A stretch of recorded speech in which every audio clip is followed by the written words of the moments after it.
Bocah kecil ini kabur dari penjara. Selokan sangat bau, bahkan ada belatungnya, dan ia memberanikan diri. Ia terjun ke dalam air. Dengan tubuh mungilnya, dia berenang perlahan ke kamar sebelah. Tapi ia melihat sesuatu yang mengejutkan. Ia mengeluarkan kepalanya. Lalu ada teriakan seorang perempuan. Kamar sebelahnya sama dengan kamar tempat dia dikunci, dan mengurung seorang tante. Tante itu hampir saja mati karena kaget. Ia terus ke depan, dan ada seorang kakak berkacamata. Perempuan itu melemparinya barang karena terkejut, kemudian memeluknya untuk meminta tolong. Ia juga ditangkap setelah pingsan. Sudah beberapa hari, ia berenang lagi ke depan. Seorang perempuan dengan hiasan kuku. Ekspresinya sangat datar. Mungkin sudah terlalu lama dikurung. Di depan sudah tidak bisa lanjut berenang lagi. Parit bau diblokir oleh pagar besi. Ia berenang kembali ke kamar sendiri. Apa yang ia lihat? Semua ia katakan kepada kakaknya. Kakak merasa sangat aneh,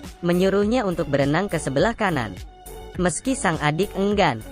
Tapi demi kabur, ia tetap terjun ke air.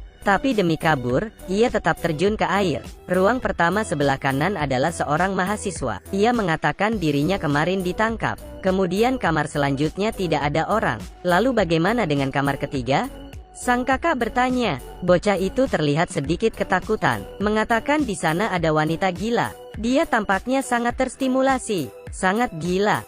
Bahkan berkata dia dan kakaknya akan mati. Semuanya akan mati. Pembunuh tiap jam 6 akan datang untuk membunuh. Kemudian mayat akan dilempar ke dalam parit. Awalnya si bocah tidak percaya dengan apa yang dikatakan wanita gila itu. Baru saja ingin pergi, ia kaget. Tangan si korban penuh dengan rambut panjang. Selanjutnya di sebelah kanan juga sudah diblokir dengan gerbang besi. Demi membuktikan apa yang dikatakan wanita gila itu benar, mereka berdiri di dekan parit. Dan pukul 6.20, air parit berubah menjadi warna merah. Di dalam ada rambut, kuku dan juga baju yang telah hancur. Ini bukankah si perempuan dengan hiasan kuku? Ternyata apa yang dikatakan wanita gila itu benar. Sang kakak panik. Ia memeluk adiknya dan menangis. Tapi menangis itu tiada guna, mereka berusaha tenang. Dia menyimpulkan semua informasi. Secara berurutan, satu orang akan dijatuhkan oleh pembunuh setiap hari. Ia akan datang di hari ke-6 pukul 6 untuk bunuh. Jadi agar tidak dibunuh, mereka harus segera mencari cara untuk kabur. Ia menyuruh adiknya pergi ke sebelah untuk mengambil semua barang yang bisa digunakan. Si bocah menuruti kata kakaknya. Orang di kamar lain juga bekerja sama agar bisa kabur. Si bocah menjanjikan mereka, bila bisa kabur, pasti akan membawa mereka juga. Hari itu, ia pergi lagi ke kamar lain untuk mengambil barang. Tapi sudah hampir pukul 6. Dia masih belum kembali. Sang kakak mulai merasa ada yang tidak benar. Ternyata si bocah ditahan oleh si tante. Tante itu tahu hari ini adalah hari ia akan mati, dan ingin membawa si bocah itu mati bersamanya. Perlahan pintu dibuka. Terdengar suara gergaji, dan bayang seseorang mulai mendekati mereka. Kemudian dari air muncul darah. Sang kakak yang melihat hal itu, bercucuran air mata. Ia menyuruh adiknya untuk pergi menghadapi bahaya. Tapi siapa sangka, setelah itu, adiknya muncul dari parit tanpa adanya luka. Sang kakak langsung memeluknya. Ternyata si pembunuh juga berbicara tentang prinsip.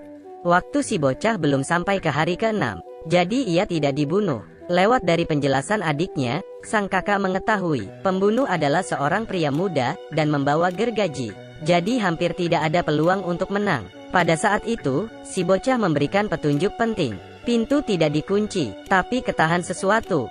Setelah mendapatkan informasi itu, sang kakak terpikir suatu cara untuk kabur. Hari-hari berlalu. Akhirnya hari itu pun datang. Hari ke-6 mereka dikurung, yang juga berarti hari mereka akan mati. Dari luar terdengar suara gergaji, dan mulai mendekat.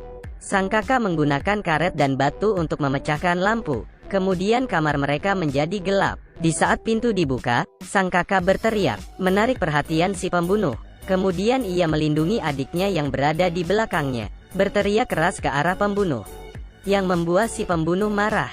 Dengan marah ia berjalan ke depan mereka, lalu mengayunkan gergajinya. Saat dia memotong, sang kakak dengan cepat menghindar. Ternyata di belakang adalah orang palsu. Kemudian sang kakak berteriak suruh adiknya lari. Adiknya yang sembuh di balik pintu segera lari dan keluar. Di saat pembunuh ingin mengejarnya, si bocah telah menutup pintu.